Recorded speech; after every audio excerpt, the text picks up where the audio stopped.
327. Proclama tu independencia. La libertad no es ociosidad, es un empleo libre del tiempo, es la elección del trabajo y del ejercicio. Ser libre, en una palabra, no es no hacer nada, es ser el único árbitro de lo que se hace o de lo que no se hace. Qué admirable bien es, desde este punto de vista, la libertad. Escrito por La Bruyère. En cualquier relación humana en la cual dos personas se conviertan en una, el resultado siempre será dos medias personas. El abandonar el nido psicológico es una de las tareas más difíciles de la vida. La víbora de la dependencia se entromete de muchísimas maneras, y deshacerse de ella por completo es muy difícil ya que la cantidad de personas que se benefician de la mutua dependencia psicológica es muy grande. El ser psicológicamente independiente quiere decir estar totalmente libre de todas las relaciones obligatorias, e implica la ausencia del comportamiento dirigido hacia los demás. Quiere decir que eres libre de la obligación de hacer algo que de otra manera no elegirías hacer, de no existir esa relación. El asunto del abandono del nido es particularmente difícil porque nuestra sociedad nos enseña que debemos cumplir con lo que se espera de nosotros en ciertas relaciones, que incluyen a los padres, hijos, figuras de autoridad y los seres queridos. El abandono del nido significa convertirte en ti mismo, en tu propia persona, es decir, en lo que en realidad eres, viviendo y escogiendo los comportamientos que tú elijas y deseas. No significa una ruptura en ningún sentido de la palabra. Si disfrutas de tu manera de interactuar con cualquier persona y ésta no interfiere con las metas que te has puesto en tu vida, pues entonces no vale la pena cambiarla sino más bien aferrarte a ella. El depender de alguien psicológicamente, por otro lado, quiere decir que esta relación no implica una elección, sino que es una relación por la cual te sientes obligado a ser algo que no quieres ser y que te ofende el sentirte forzado a comportarte de esa manera. Este es el meollo de esta zona errónea y es similar a la de búsqueda de aprobación que tratamos en el capítulo 3. Si lo que quieres es ese tipo de relación, entonces no es malsana. Pero si la necesitas o te sientes obligado a tenerla y luego te molesta y resiente, entonces quiere decir que estás en una zona autofrustrante. De ese modo, la obligación es lo que constituye un problema, más que la relación en sí. La obligación engendra culpa y dependencia, mientras que la libre elección inspira amor e independencia. No hay elección en una relación psicológicamente dependiente, consecuentemente este tipo de alianza provocará siempre indignación y rencores. La independencia psicológica implica no necesitar a los demás. No digo no desear tener relaciones con los demás, lo que digo es no necesitarlos. En el momento que sientes esa necesidad te vuelves vulnerable, eres un esclavo. Si te deja la persona que necesitas, o cambia de parecer, o se muere, caerás inmovilizado, te desmoronarás e incluso puedes morirte. Pero la sociedad nos enseña a ser dependientes de una cantidad de gente empezando por los padres, y podría ser que tú sigas aún con la boca abierta esperando a que caigan los gusanos de muchas de tus relaciones más significativas. Mientras pienses que tienes que hacer algo porque es lo que se espera de ti en cualquier relación, y el hacerlo te provoca resentimientos contra esa persona y el no hacerlo te carga de culpa, puedes estar seguro que tienes que ocuparte de esta área de oportunidad personal. Para eliminar la dependencia hay que empezar por la familia, por la forma en que tus padres te trataron cuando eras pequeño y en la que tratas tú a tus hijos ahora. ¿Cuántas formulaciones de dependencia llevas hoy día en tu cabeza? ¿Cuántas les impones a tus hijos? La trampa de la dependencia en la educación de los hijos y en la familia. Walt Disney hizo hace algunos años una película estupenda y la tituló La trampa del oso, Bear Trap. Narraba la vida de una madre oso y sus dos bebés durante los primeros meses de vida de los oseznos. Mamá osa les enseñó a sus cachorros a cazar, a pescar y a subirse a los árboles. Les enseñó a protegerse cuando se encontraban ante un peligro. Entonces, un buen día, siguiendo sus propios instintos, mamá osa decidió que había llegado la hora de irse. Los obligó a encaramarse a un árbol, y sin siquiera echar una mirada para atrás, se fue. Para siempre. Dentro de su mente de osa había pensando que ya había cumplido con sus responsabilidades maternales. No trató de manipularlos para que la visitaran alternativamente un domingo sí y otro no. No los acusó diciéndoles que eran desagradecidos, ni los amenazó con tener un colapso nervioso si la desilusionaban en lo que ella esperaba de ellos. Simplemente los dejó. En el reino animal, ser padre significa enseñarles a los hijos a valerse por sí mismos para que puedan ser independientes, y luego, dejarlos. En nuestro caso, en el caso de los seres humanos, el instinto sigue siendo el mismo, esto es, el ser independientes, pero nos domina la necesidad neurótica de poseer y de vivir nuestra vida a través de nuestros hijos, y el propósito de educar a un niño para que sea independiente se confunde con la idea de educar a un niño para aferrarse a él. ¿Qué es lo que pretendes de tus hijos? Te gustaría que tuvieran muy buena opinión de sí mismos, y también mucha confianza en sí mismos, que no fueran neuróticos, se realizaran y fueran felices. Por supuesto que sí. Pero ¿qué puedes hacer para ayudarles a que sean así? Solo siendo así tú mismo. Los niños aprenden sus comportamientos de los modelos que tienen ante sí. Si tú estás lleno de culpa y no te sientes realizado, y les dices que sean lo contrario, les estás vendiendo un producto fallado. Si el modelo que les presentas es bajo en autoestima, les estás enseñando a tus hijos a adoptar para sí mismos la misma actitud. Y lo que tiene aún más importancia y significación, si haces que ellos sean más importantes que tú mismo, no los ayudas, simplemente les estás enseñando a poner a los demás delante de ellos mismos y quedarse en el asiento de atrás insatisfechos y sin lograr realizarse. ¡Qué ironía! No puedes darles confianza en sí mismos a tus hijos, tienen que adquirirla viéndote a ti vivir de esa manera. Solo al tratarte a ti mismo como la persona más importante y no sacrificándote a ti mismo por tus hijos, les enseñarás a tener confianza y también a tener fe en sí mismos. Si tú eres de los que se sacrifican, les presentas un modelo de comportamiento sacrificado. ¿Y qué quiere decir un comportamiento sacrificado? Poner a los demás por delante de ti mismo, no quererte a ti mismo o no gustarte, buscar continuamente aprobación y otros comportamientos erróneos por el estilo. El hacer cosas para los demás es algo admirable a veces, pero si se hace a expensas de uno mismo, simplemente enseñarás a los demás a comportarse de una manera que solo puede engendrar resentimientos. Desde muy pequeños los niños quieren hacer cosas por sí solos. Deja, mamá, que yo puedo hacerlo solito. Mírame, papá, no necesito ayuda, yo como solo. Una tras otra llegan las señales. Y aunque hay mucha dependencia en los primeros años, existe también desde el primer día un impulso hacia la autonomía.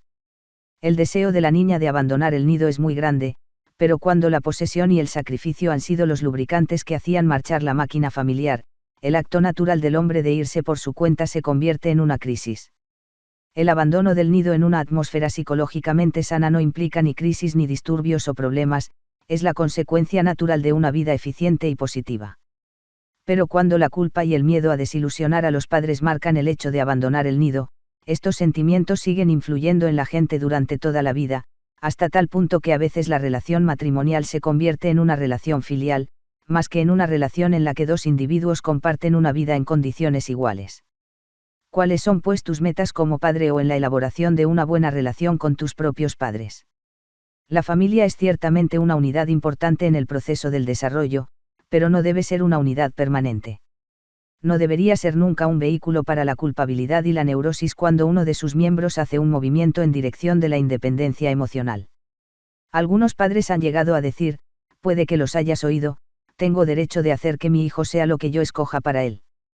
Pero ¿cuál es la retribución que ofrece una actitud tan dominante? Odio, resentimiento, furia y culpa frustrante cuando el niño crece. Si observas las relaciones eficientes y positivas que existen entre algunos padres e hijos que no están ligadas por requerimientos y obligaciones, verás que se trata de padres que tratan a sus hijos como amigos. Si un niño desparrama la salsa sobre el mantel, no le larga la clásica ¿por qué no te fijas en lo que haces? Eres tan torpe. En cambio observarás que lo tratan como lo harían con un amigo en el caso que éste derramara algo. Puedo ayudarte. Nada de ofenderlo porque te pertenece, más bien respetarlo por su propia dignidad de niño. Descubrirás también que los padres eficientes estimulan más los instintos de independencia que de dependencia y no hacen escenas por la expresión de deseos tan normales como los de ser autónomos. Diferencias entre familias dirigidas a la independencia y las dirigidas a la dependencia. En las familias dirigidas a la independencia, los impulsos dirigidos hacia la autonomía y el ser uno mismo son considerados normales y no un desafío a la autoridad de uno de sus miembros. No se hace hincapié en la necesidad de los demás ni en el aferrarse a ellos. Igualmente, tampoco se exige la eterna lealtad del niño a su familia simplemente por pertenecer a ella. De esta actitud resultan las familias que les gusta reunirse en vez de sentir la obligación de hacerlo. Existe también un respeto por la intimidad de los demás más que una exigencia de compartirlo todo. En familias como esta, la esposa tiene una vida propia aparte de la de esposa y madre. Es así un modelo positivo para sus hijos en vez de vivir su vida para ellos y a través de ellos. Los padres sienten que su propia vida es de una importancia capital porque sin ella no puede haber armonía familiar. Así los padres se ausentan ocasionalmente sin sentirse obligados a estar siempre para sus hijos. La madre no es una esclava porque no quiere que sus propios hijos, especialmente las niñas, se conviertan en esclavos. No siente que ella tiene que estar allí todo el tiempo para atender a todas las necesidades de sus niños. Ella piensa que puede apreciar a sus hijos y viceversa tanto o más cuando ella se está realizando y contribuyendo a la vida de su familia, de su comunidad y de su cultura en un pie de igualdad con el hombre en este mundo. En este tipo de familia no existen manipulaciones sutiles por medio de la culpa o amenazas para mantener a los hijos dependientes y bajo la responsabilidad de los padres. Cuando los hijos crecen, los padres no quieren que los visiten por obligación. Además, los padres están demasiado ocupados en sus propias cosas para pasarse la vida esperando que sus hijos o nietos aparezcan para darles una razón de vivir. Los padres como estos no creen que deben ahorrarles a sus hijos los sinsabores y dificultades que pasaron ellos, porque reconocen que el hecho mismo de trabajar para sobreponerse a las dificultades fue lo que les dio confianza en sí mismos y la estima correspondiente. Ellos no desean privar a sus hijos de experiencias tan importantes. Estos padres se dan cuenta de que el deseo de sus hijos de luchar por sí mismos con la ayuda y no bajo el dominio de padres, es algo sano que no hay que negarles. El Demian de S. habla de la variedad de caminos hacia la independencia. Tarde o temprano todos, cada uno de nosotros, tiene que dar el paso que lo separará de su padre, de sus mentores, tenemos que pasar todos por experiencias crueles, solitarias. Yo no había abandonado a mis padres y a su mundo, el mundo luminoso con una lucha violenta, sino que gradualmente, casi imperceptiblemente, me había alejado de ellos. Me apenaba que tuviera que ser así, y por eso muchas de las horas pasadas en casa de mis padres cuando iba a visitarles fueron desagradables. Tú puedes hacer que todas tus visitas a la casa de tus padres sean experiencias afectuosas si te aferras con fuerza a tu propia lucha por independizarte de ellos. Y si tú presentas ante tus hijos un modelo de autoorgullo y de autovaloración positiva, ellos a su vez abandonarán el nido sin causar tensiones ni problemas a nadie. La madre no es una persona que sirve de apoyo, sino una persona que hace innecesario el apoyo. Que así sea. De ti depende el hacer que el abandono del nido sea un hecho natural y normal, o un suceso cargado de traumas que marcarán al hijo y a la relación con él para siempre. Pero tú también fuiste niño un día, y si entonces aprendiste bien la rutina de la dependencia, quizás al casarte fuiste de los que sustituyeron una relación dependiente por otra. La dependencia psicológica y la crisis matrimonial. Puede que hayas solucionado el problema de tu dependencia con tus padres y quizá tienes bien controlada la relación con tus hijos. Tal vez reconozcas la necesidad de independencia de tus hijos y la estimules. Pero también puede ser que aún tengas un problema de dependencia en tu vida. Si eres una de esas personas que dejó una relación dependiente con sus propios padres para entrar en otra cuando se casó, entonces es evidente que tienes una zona errónea que necesita cura. El matrimonio es aquella relación entre un hombre y una mujer en la que la independencia es equivalente, la dependencia mutua y la obligación es recíproca. Ahí están las dos palabras feas, dependencia y obligación, que son las responsables del estado actual del matrimonio y de la tasa de divorcios en nuestro país. El hecho muy simple es que a la mayor parte de la gente no le gusta el matrimonio, y a pesar de que lo aguantan, sus víctimas psicológicas siguen proliferando. Una relación que se basa en el amor, como ya dijimos antes, es una relación en la que cada uno de sus miembros le permite al otro ser lo que él quiere, sin expectativas especiales y sin exigencias. Es una asociación simple entre dos personas que se quieren tanto que ninguno de los dos querría que el otro fuese algo que no haya escogido por sí mismo. Es una unión que se basa en la independencia, más que en la dependencia. Pero este tipo de relación es tan rara en nuestra cultura que es casi mitológica. Imagínate una unión con el ser que amas en la que cada uno de vosotros dos puede ser lo que quiera. Ahora piensa en lo que son realmente la mayoría de las relaciones que tú conoces. Cómo se introduce solapadamente esa temible dependencia y lo fastidia todo. Un matrimonio típico. La trenza que se hila en la mayoría de los matrimonios es la del dominio y la sumisión. Y aunque los roles pueden variar con regularidad, diferentes para distintas situaciones conyugales, esa trenza estará siempre presente. Uno de los socios domina al otro como condición de la alianza.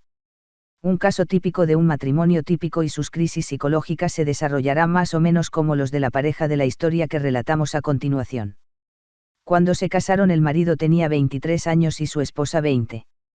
Él tiene una educación algo superior a la de ella, y se ha asegurado una posición en el campo del prestigio económico, mientras que la mujer trabaja como secretaria, dependienta, o quizás en una profesión de las consideradas femeninas tales como enfermera o maestra. El trabajo de la mujer es un relleno hasta que ella pueda convertirse en esposa y madre. Al cabo de 4 años de matrimonio, ya hay 2 o 3 niños y la mujer sirve como esposa y madre en el hogar. Su rol consiste en cuidar y ocuparse de la casa, de los niños y de su marido. Desde el punto de vista del trabajo, su posición es la de una empleada doméstica, y psicológicamente está en una posición de sometimiento. Se le da mucha mayor importancia y significación al trabajo del hombre, en gran parte porque él es quien trae el dinero para mantener a la familia. Sus éxitos se convierten en éxitos de ella, y las relaciones sociales de él en las amistades de ambos. Se le otorga una posición más importante dentro del hogar y a menudo la misión de la mujer es hacerle la vida lo más cómoda posible. La mujer se pasa la mayor parte del día interactuando con niños o habla con las mujeres del vecindario que se encuentran atrapadas en la misma trampa psicológica. Cuando su marido pasa por una crisis en su trabajo, ésta se convierte en su propia crisis. Y por lo general, como cualquier observador objetivo puede ver, existe en este tipo de relación un miembro que domina y otro que está sometido. La mujer ha aceptado y quizás incluso buscado este tipo de relación porque no ha conocido otra cosa. Su matrimonio ha imitado el modelo de matrimonio de sus padres y de otros que vio durante su desarrollo. Y muy a menudo, la dependencia para con su marido simplemente ha reemplazado la dependencia que tenía con sus padres. Paralelamente el hombre ha buscado una mujer suave, tierna y que pueda reforzar el hecho de que él es el gana-pan y el que lleva las de ganar en todas las interacciones. Así ambos lograron lo que estaban buscando, lo que habían visto toda su vida en el sentido de cómo debe funcionar una pareja. Al cabo de varios años de matrimonio, quizás entre los 4 y 7 años, empieza a surgir una crisis. El socio sometido, la mujer, empieza a sentirse atrapada, sin importancia e insatisfecha porque no contribuye de una manera significativa a la vida familiar. El hombre impulsa a su mujer a que sea más ella misma, que sea más afirmativa, asertiva, a que se haga cargo de su propia vida y deje de sentir compasión por sí misma. Estos son los primeros mensajes que contradicen lo que él quería cuando se casó. Si quieres trabajar, ¿por qué no te buscas un empleo, o por qué no sigues estudiando? Él la impulsa a que busque nuevas salidas, estímulos, que deje de ser infantil. En resumen, que sea algo muy distinto a lo que era cuando se casaron, cuando él quería una mujer sumisa y doméstica.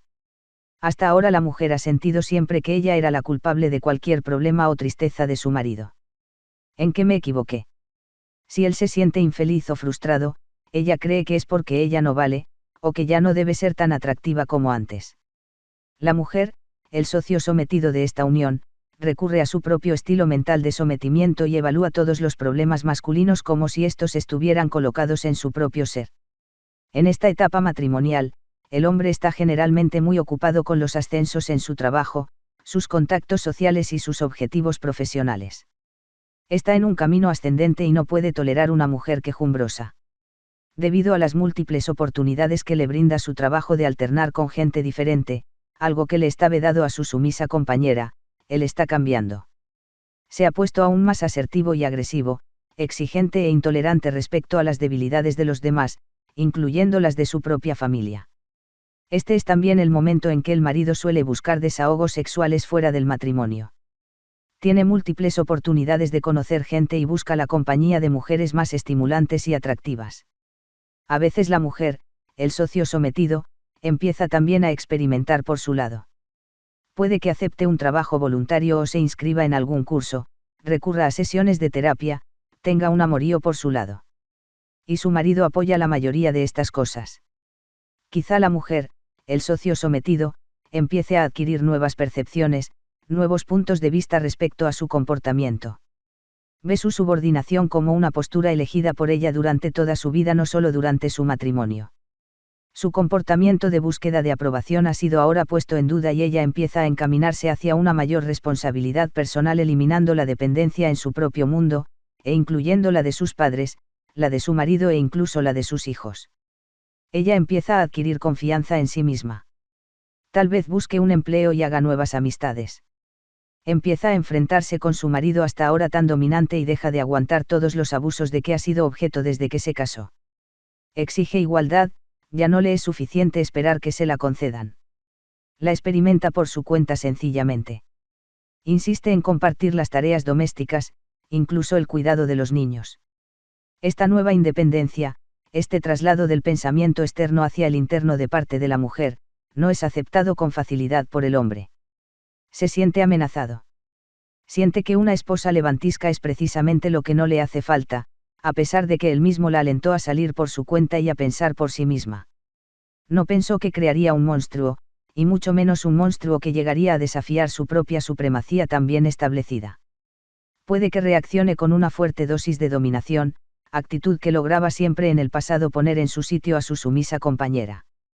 Alega que es un absurdo que ella trabaje ya que la mayor parte de su sueldo se va en pagar a otra gente para que cuide a los niños. Le señala que su creencia de que no existe igualdad entre ellos es ilógica. En realidad, ella es la mimada, la que se lleva la mejor parte.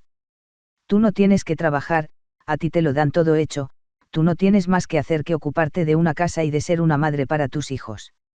O intenta la culpabilidad, los niños sufrirán. Yo no puedo aguantar una vejación de este tipo. Quizá llegue a amenazarla con el divorcio e incluso el suicidio. A menudo esto le da buen resultado. La esposa se dice a sí misma: Uf, casi he hecho todo a perder. Y vuelve a su rol sumiso. Las fuertes dosis de dominación le sirvieron para recordarle cuál era su lugar. Pero si ella rehúsa volver atrás, puede que la estabilidad del matrimonio peligre.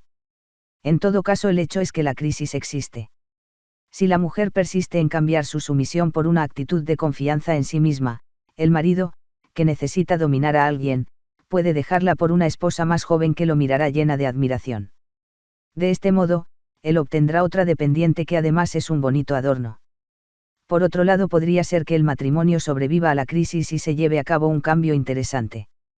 El hilo de la dominación y la sumisión se entremete aún por la trama de la vida conyugal. Ahora el marido asume a menudo el rol sumiso ante el miedo de perder algo que quiere y que le importa mucho, o por lo menos algo con lo que cuenta seguro. Se queda más en casa, está más con los niños, por sentimiento de culpa por haberlos abandonado tanto antes. Puede que diga cosas como, por ejemplo: tú ya no me necesitas, o tú estás cambiando, tú no eres la chica con quien yo me casé, y no sé si me gusta esta nueva chica que ahora eres tú. Ahora es más sumiso. Puede que empiece a beber mucho o a compadecerse a sí mismo por la necesidad de manipular a su esposa o de recuperar su superioridad. La esposa tiene ahora su carrera o está en camino de ello, tiene su propio círculo de amigos y está desarrollando intereses propios fuera del ámbito del hogar. Quizás incluso tenga un amante como un gesto afirmativo de represalia, pero al menos se siente bien porque recibe halagos y alabanzas por sus logros. Sin embargo, el hilo sigue allí y la crisis sigue amenazante. Mientras uno de los cónyuges tenga que ser más importante que el otro o el miedo al divorcio sea lo que los mantiene unidos, la dependencia seguirá siendo la piedra angular de la alianza. El socio dominante, sea el hombre o la mujer, no se siente satisfecho teniendo un esclavo por cónyuge. Puede que el matrimonio siga existiendo en un sentido legal, pero el amor y la comunicación entre los esposos han sido destruidos. Aquí el divorcio es muy común, y si no, dos personas empiezan a ir cada una por su lado dentro del matrimonio, no tienen relaciones sexuales, duermen en habitaciones separadas, la norma de la comunicación es la de degradarse mutuamente en vez de comprenderse. Hay también otro final posible si ambos socios deciden revalorizarse a sí mismos y a su relación. Si ambos trabajan para librarse de sus zonas erróneas y para amarse de verdad, esto es dejando que el otro socio o cónyuge escoja su propia manera de realizarse, entonces el matrimonio puede florecer y seguir creciendo y desarrollándose positivamente. Con dos personas que tienen fe en sí mismas, que se quieren el uno al otro lo suficiente como para alentar una independencia en vez de dependencia, pero a la vez compartiendo la felicidad con el ser amado, entonces el matrimonio puede llegar a ser una posibilidad muy estimulante y agradable. Pero, cuando dos personas tratan de fundirse hasta convertirse en una sola, o una de ellas trata de dominar a la otra de cualquier forma que sea, esa llamita que existe dentro de todos nosotros lucha por una de las necesidades más grandes e importantes del ser humano, la independencia. La longevidad no es un indicativo del éxito de un matrimonio. Mucha gente sigue casada por miedo a lo desconocido, por inercia o simplemente porque eso es lo que hay que hacer. Un buen matrimonio, un matrimonio en el que ambos compañeros sienten verdadero amor, se produce cuando cada uno está dispuesto a dejar que el otro escoja por sí mismo en vez de tratar de dominar. No existe ese forcejeo constante que implica el pensar y hablar por la otra persona y exigir que haga lo que se supone que tiene que hacer o debería hacer. La dependencia es la serpiente en el paraíso de un matrimonio feliz. Crea patrones de dominio y sumisión y finalmente destruye las buenas relaciones. Se puede eliminar esta zona errónea, pero no será nunca una batalla fácil ya que están en juego el poder y el control, y son pocos los que los abandonan sin luchar por ellos. Y lo que es más importante aún, es que no se debe confundir nunca la dependencia con el amor. Parece irónico, pero no lo es, el hecho de que el poner distancias entre los cónyuges consolide los matrimonios. La gente te trata tal como tú le enseñas que te traten. La dependencia no es algo que simplemente sucede por el contacto con gente dominante. Como todos los comportamientos de las zonas erróneas, es una elección.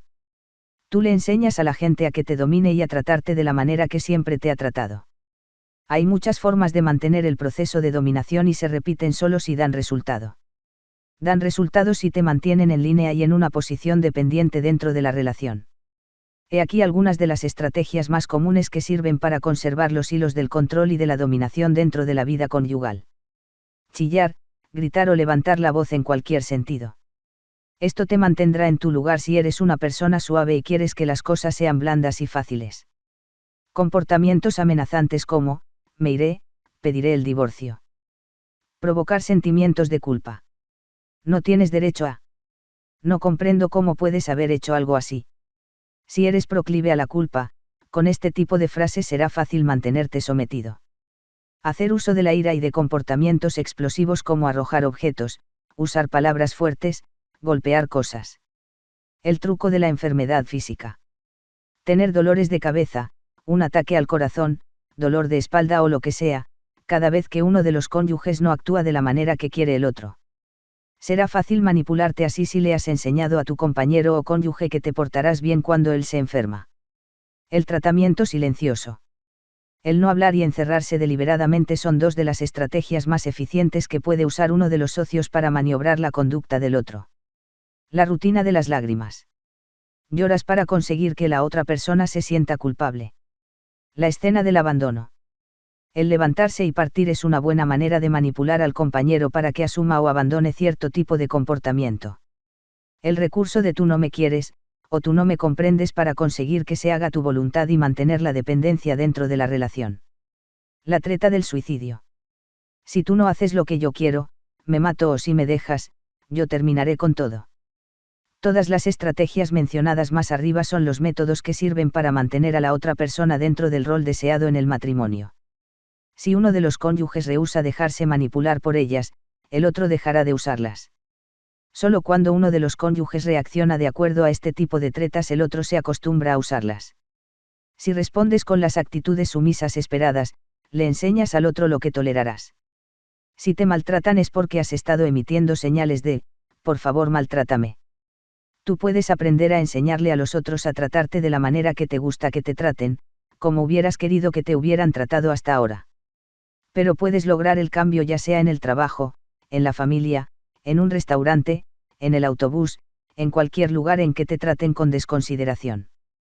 En vez de decir, ¿por qué no me tratas mejor?, empieza a decir, ¿qué es lo que estoy haciendo para que los demás me traten de esta manera?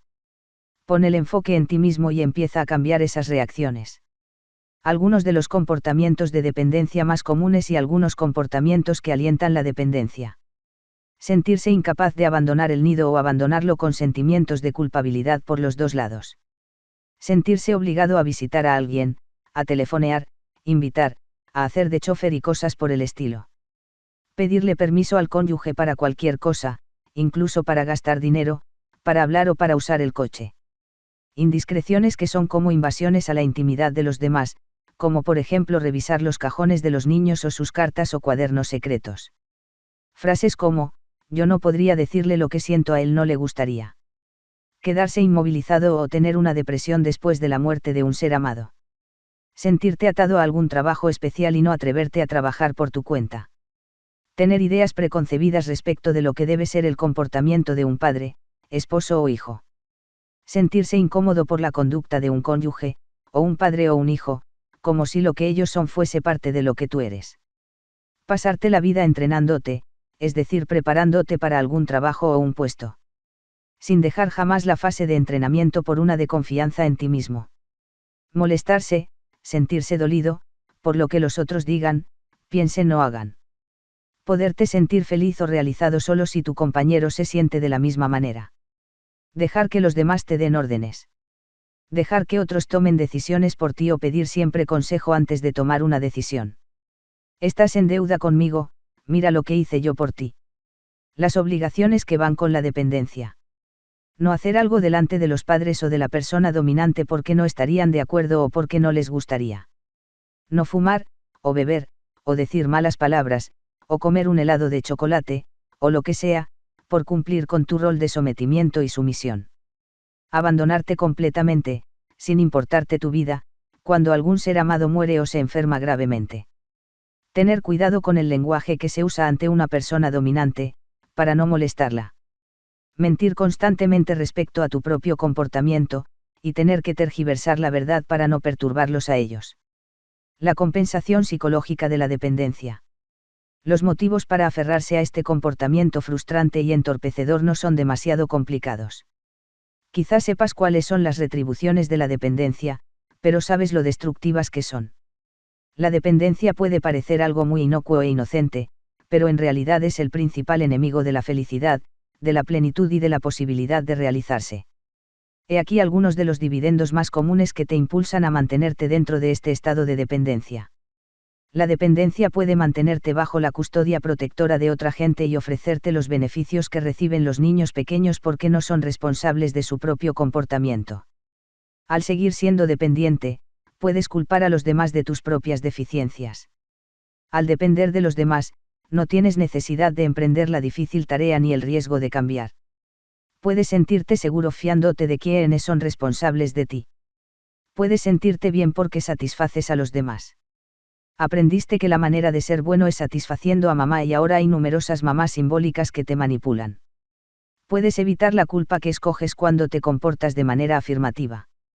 Resulta más fácil portarte bien que aprender a eliminar la culpa. No habrá necesidad de que tomes decisiones ni hagas elecciones por ti mismo. Sigues el modelo que te presenta tu padre o madre, tu cónyuge o el individuo de quien dependes. Mientras pienses lo que ellos piensan y sientas lo que ellos sientan, no habrá necesidad de determinar lo que tú sientes o piensas. Resumiendo, luego de agotar elucubraciones, simplemente es mucho más fácil ser uno de los que siguen que ser un líder. Puedes hacer lo que te digan y evitarte problemas aunque no te guste ser de los que siguen. Siempre será más sencillo que correr todos los riesgos que implica el ser tu propia persona. La dependencia es desagradable porque te convierte en algo menos que una persona completa que funciona independientemente. Pero es más fácil, de eso puedes estar seguro. Un programa para liberarte de la dependencia. Escribe tu propia declaración de independencia en la que anuncies claramente ante ti mismo y para ti mismo que quieres funcionar en todas las relaciones humanas eliminando por completo las manipulaciones externas. Yo, esta persona, para lograr una unión más perfecta, etc. Habla con todas las personas de quienes te sientes dependiente psicológicamente. Declara tus propósitos de funcionar independientemente. Explica lo que sientes cuando haces cosas por obligación. Esta es una estupenda estrategia para comenzar este proceso, pues la otra persona puede que ni siquiera se dé cuenta ni que sienta que eres dependiente. Ponte metas de 5 minutos de duración para tratar con la gente dominante de tu vida. Prueba una frase corta, no, yo no quiero hacerlo y observa cómo reacciona la otra persona. Organiza una sesión de planificación con tu socio dominante en un momento en que no te sientas amenazado. Durante esta sesión, explícale que a veces te sientes manipulado y sometido y que te gustaría tener una señal convenida entre los dos para hacérselo notar cuando suceda y tú no quieras hablar de ello. Por ejemplo, un tironcito de oreja o ponerte el dedo en la boca para anunciarle que te estás sintiendo sometido en ese preciso instante. Cuando te sientas empujado a hacer cosas, manipulado psicológicamente, díselo a la otra persona y actúa de la manera en que te gustaría comportarte. Recuérdate a ti mismo que los padres, cónyuges, amigos, jefes y otros, a menudo desaprobarán tu comportamiento y que eso nada tiene que ver con lo que eres o quién eres. Es sabido que en cualquier tipo de relación habrá siempre desacuerdos. Si los esperas, no te desesperarás cuando sucedan.